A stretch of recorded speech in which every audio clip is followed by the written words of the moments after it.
Update. Am I the a-hole for not going back to my wife after she threatened to call the cops on me? Original post.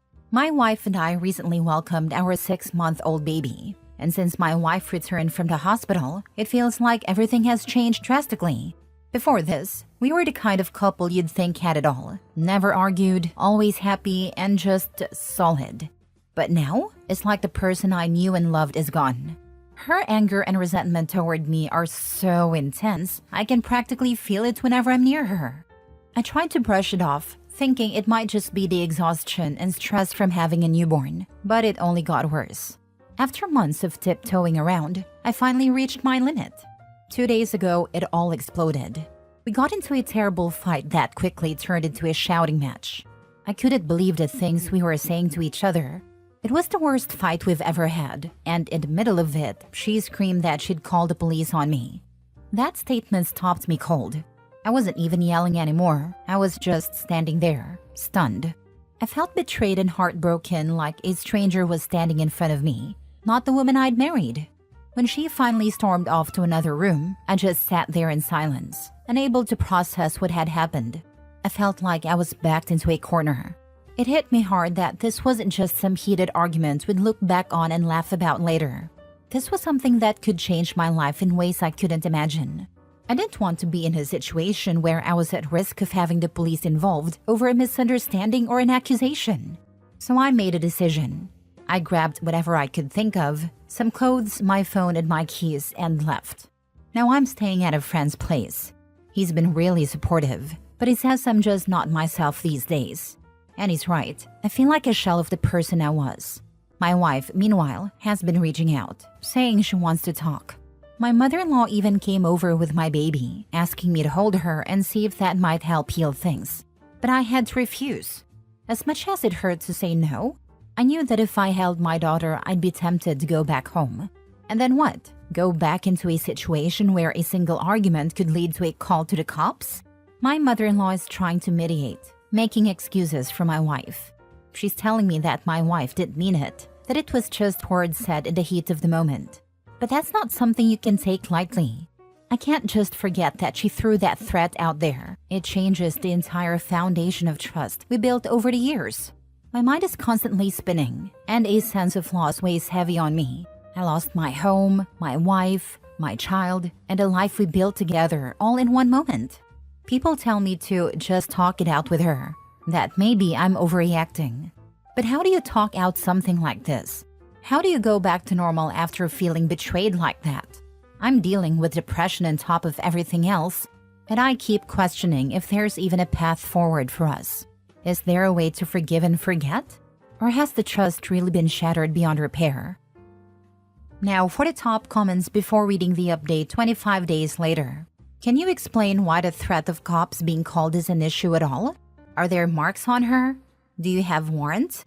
You can't go to jail for having a verbal argument. Cops don't care if my kind has done anything bad, they just shoot. I don't have warrants, but I have had cops harassing me for hours for simply walking.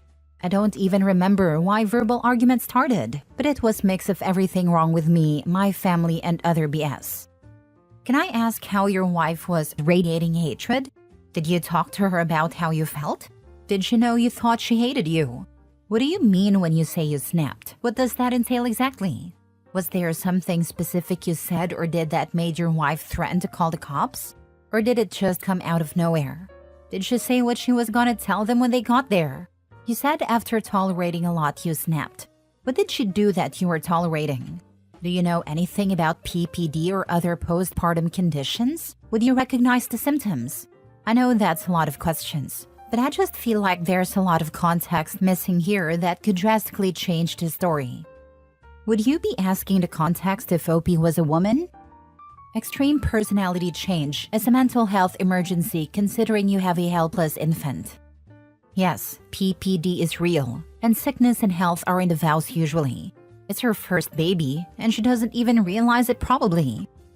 And so what? If he does get falsely accused and ends up having his life ruined, at least he fulfilled his vows? This is insane. As somebody that has been arrested due to both a woman and laws in place, he will get screwed. My state has a mandatory arrest for a DV call. Dude will only make his life more difficult. I was in jail with a guy who called the cops on his wife for punching him, and he was in there with me. Now for the update. I did talk to her on the phone, and she can't seem to comprehend why I was so upset that she threatened to call the cops on me. It was like she couldn't wrap her head around the gravity of what she has done. She did apologize, but she still thinks I overreacted. As soon as I left, my eating disorder vanished. Then when I talked to her on the phone, the depression started settling again. I have filed for divorce. I have no clue what the divorce will look like, but one thing I know is that I will never feel safe with my wife again ever. Divorce is the right thing to do, for both of us.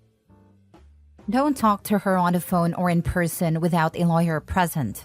Text her or email her that all communication must be through a lawyer going forward. She was already ready to make up stories to the cops about you, which means she was full or ready to ruin your life. Don't give her the chance to make stuff up with no witnesses present to point out she's full of it. Get a voice recording app on your phone and make it easily accessible. She might try to contact you in person. Document everything.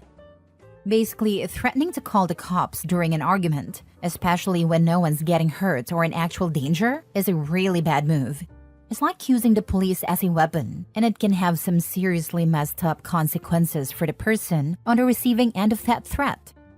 I'm really confused on why people are condoning divorce so quickly. Like, okay, I get it. If your wife has been threatening to call the cops on you on a regular basis, this is a fair reaction. But 6 months after giving birth with a drastic personality change, untreated PPD is a very real thing. Take some space sure to protect yourself. Document. But just jumping to divorce? Seems kinda a-holish to me. This update is 25 days later and nothing in the original post or the update suggests that the wife is doing anything to recognize it might be PPD and get it treated. If it were 2 days later, I might say bring it up and see how she reacts. But after almost a month? If she's still downplaying what she did and not mentioning working to get some sort of treatment, it suggests to me that either there's a conversation where OP mentioned it and his wife blew it off, and or that no one else in the wife's orbit has mentioned it. If OP's wife was coming from a place of, I did something really horrible, I haven't been myself, I need help, then maybe divorce isn't the only option. But if the writing is on the wall that he is going to have to fight uphill against his wife, and potentially a lot of people around her to get a PPD diagnosis and treatment to explain this, I don't blame him for walking away from that. And even if she was getting PPD treated, sometimes the betrayal that one partner does during a mental health crisis is too big to overcome. It can also be used as a tactic to minimize what she did. Like, you can't be mad at me for that, I had PPD. So a diagnosis is not always a solution in these cases. Not a-hole. Tell mother-in-law that her daughter needs counseling and perhaps medical treatment for PPD, and until that happens, you are in danger from her. You might also express the child might be in danger also, and try to get emergency custody for either yourself or your mother-in-law. Do not make any promises of reconciliation, and never be alone with your wife. I am sorry you are experiencing this, OP. I am also sorry for your wife, as she is obviously suffering some form of mental illness at the moment. However, you need to protect yourself first and foremost. See if the lawyer can file something with police as she keeps making threats, etc. Next story. Am I the a-hole for using my scared pregnant wife's cravings against her to drive her to the hospital during labor when she absolutely wouldn't? My wife and I have been together for 6 years, and a few months ago we welcomed our first child, a beautiful baby girl. However, the tension between us began on the day of our daughter's birth and hasn't let up since. In the final 2 months of her pregnancy, my wife was overwhelmed with anxiety about giving birth. As her due date approached, she became so distressed that she couldn't even speak with her doctor without breaking down at the mere mention of labor. She seemed to be in denial, as if ignoring it would somehow make it go away. I tried to encourage her to see a therapist or at least talk to someone, but she shut me down every time, insisting she just wasn't ready. On the day she went into labor, she was clearly experiencing strong contractions, yet she kept insisting they were minor and refused to go to the hospital. My mother, her mother, both of our sisters, and I all tried to reason with her, but nothing seemed to get through. She was determined to stay home, even though she was obviously in active labor. At that point, my sister and I knew we had to step in. Throughout her pregnancy, my wife had been craving churros, so my sister casually mentioned she was going to pick up some, hoping this might coax her out of the house. My wife, eager for the distraction, agreed to go along. However, my sister and I had already decided we were taking her straight to the hospital. When she realized our plan, her face fell. She started to cry and panic in the car, but we knew it was the only way. Thankfully, everything went smoothly, and she delivered safely. Both she and the baby were healthy. It's been a few months, but my wife continues to bring up that day, throwing it in my face whenever we argue. Each time, I apologize and reassure her, explaining that I understood her fear and that my intentions were only for her safety and our babies. There was no ill will, yet she continues to paint me as if I had done something terrible. This time, when she brought it up again, I finally snapped. I told her that if she thinks she's helping our marriage by being this way, she's wrong. I told her that if I had to do it all over again, I wouldn't hesitate, because in that moment, I couldn't trust her judgment for the safety of herself and our baby. I explained that I would no longer engage in this conversation unless she's willing to communicate in a constructive, healthy way.